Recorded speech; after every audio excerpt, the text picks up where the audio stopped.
Good evening. The operator of the Northumberland Railway line says the station, Northumberland Park, will open next month. It's the penultimate station to open on the line linking Ashington to Newcastle, and since it came back into service a year ago, 1 million journeys have been made. Katie Cole reports.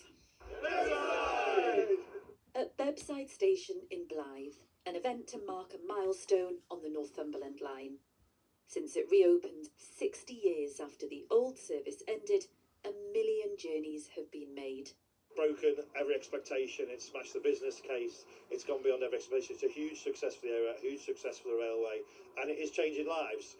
The statistics are great to look at, but the difference it's making in the communities, we are seeing the impact of it now. More people will be able to access jobs quicker in Newcastle, more people will be able to access education, being able to see their friends and family, being able to socialise. It is making a difference.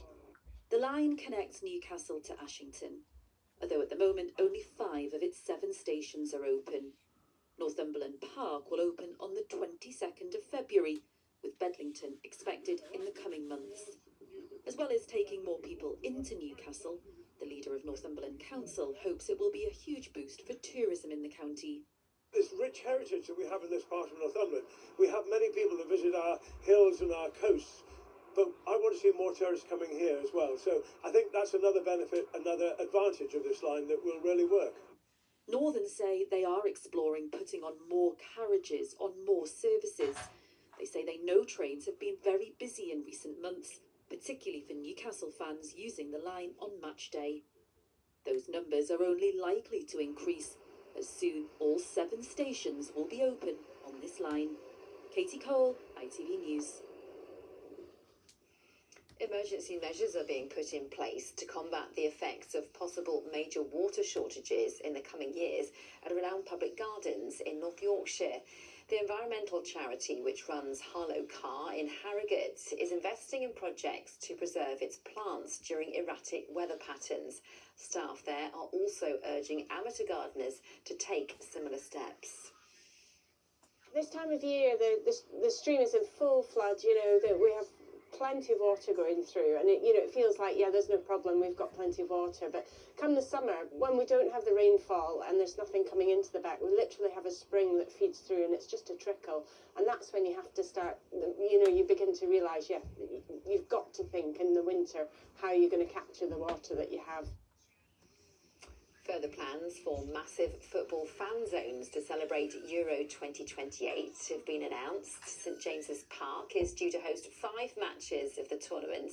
An area with space for up to 20,000 fans is expected to open in the city centre around Gray's Monument, Old Eldon Square and Blackett Street for the month-long competition. It's in addition to a second fan zone being built in the city's exhibition park.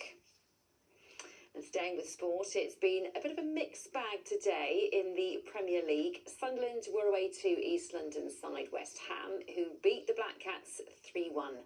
Meanwhile, in the Championship, Middlesbrough romped to victory with a clear 4-0 win against Preston at the Riverside.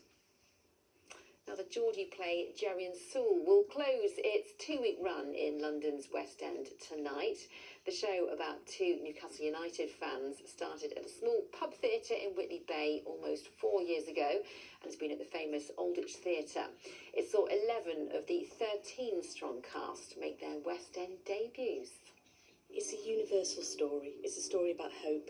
It's a story about adversity, but it's funny and it's got such a heart, and it really tells the story of the North East, and I think that's really important that we tell our stories on a national stage. It's coming back to the Theatre Royal in June this year, and we're going to welcome it back from its hugely successful West End run.